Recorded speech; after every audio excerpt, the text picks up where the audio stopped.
গোটা বিশ্ব আজ তাকিয়েছিল বাংলাদেশের ক্ষমতাচ্যুত প্রধানমন্ত্রী শেখ হাসিনার মামলার রায়ের দিকে। আজকে বাংলাদেশের ইতিহাসের অন্যতম একটি রায় হয়েছে। শেখ হাসিনার এই রায় বেশ গুরুত্ব দিয়ে প্রচার করেছে আন্তর্জাতিক প্রায় সকল গণমাধ্যমগুলো। বিশ্বের বড় বড় গণমাধ্যমগুলোর আজ ব্রেকিং নিউজ ও প্রধান শিরোনাম শেখ হাসিনার মামলার রায়। 2 জন আসামিকে সর্বোচ্চ শাস্তি মৃত্যুদণ্ড দেওয়া হয়েছে। ওয়ালটন এখন দেশের সীমানা পেরিয়ে পৌঁছে গিয়েছে 50টিরও বেশি দেশে।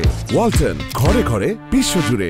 কাতার ভিত্তিক গণমাধ্যম আল জাজিরা, ব্রিটিশ আন্তর্জাতিক বার্তা সংস্থা রয়টার্স, বিবিসি, যুক্তরাষ্ট্র ভিত্তিক গণমাধ্যম এপি, ভারতীয় গণমাধ্যম NDTV, Times of India, Hindustan Times, Pakistani গণমাধ্যম ডন, রাশিয়া ভিত্তিক সংবাদ সংস্থা তাস, জার্মান গণমাধ্যম ডিডব্লিউ, মার্কিন যুক্তরাষ্ট্র ভিত্তিক television channel CNN, new York Times, সিঙ্গাপুরের বহুজাতিক সংবাদ চ্যানেল সিএনএ, জাপানের জনপ্রিয় গণমাধ্যম দ্য জাপান টাইমস, চীনের south China morning post, financial Times, মধ্যপ্রাচ্য ভিত্তিক মিডল ইস্ট আই ছাড়াও অসংখ্য আন্তর্জাতিক গণমাধ্যমে আজ উঠে এসেছে এই মামলার রায়।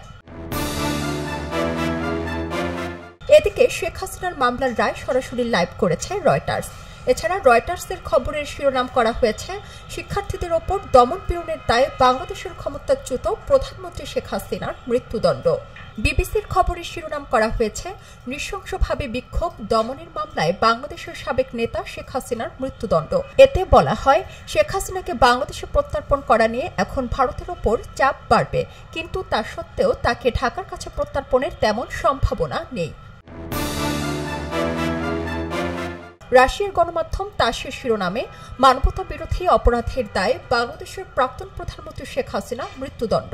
ভারতের এনডিটিভির শিরোনামে শেখ হাসিনার মৃত্যুদণ্ড, ঢাকার আদালত মানবতা বিরোধী অপরাধ উল্লেখ করেছে। চায়না মর্নিং পোস্টের শিরোনামে বলা হয়েছে, ভয়াবহ নির্যাতনের অভিযোগে বাংলাদেশের ক্ষমতাচ্যুত প্রধানমন্ত্রী শেখ হাসিনার মৃত্যুদণ্ড। আল জাজিরার ব্রেকিং নিউজে বলা হয়েছে, শেখ হাসিনার মৃত্যুদণ্ড, তাকে ফেরত দিতে ভারতের প্রতি বাংলাদেশের আহ্বান। বাংলাদেশের সার্বিক অবস্থা নিয়েও একাধিক খবর প্রকাশ করেছে আল জাজিরা। আরেকটি সংবাদের শিরোনামে বলেছে, হাসিনার মৃত্যুদণ্ড, ন্যায় বিচারের জন্য ঐতিহাসিক মুহূর্ত। সিঙ্গাপুরের সিএনএর শিরোনামে শিক্ষার্থীদের ওপর নির্যাতনের দায়ে বাংলাদেশের ক্ষমতাচ্যুত প্রধানমন্ত্রী শেখ হাসিনার মৃত্যুদণ্ড।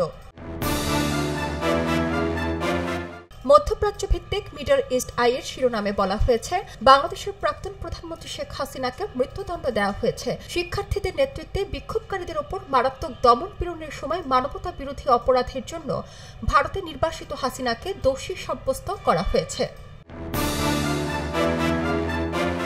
আন্তর্জাতিক গণমাধ্যমগুলোর আজ নজর শুধুই বাংলাদেশে। সারা জেরিন, খবরের কাগজ। খবরের কাগজ, নিখাত, নির্ভীক, নিরপেক্ষ।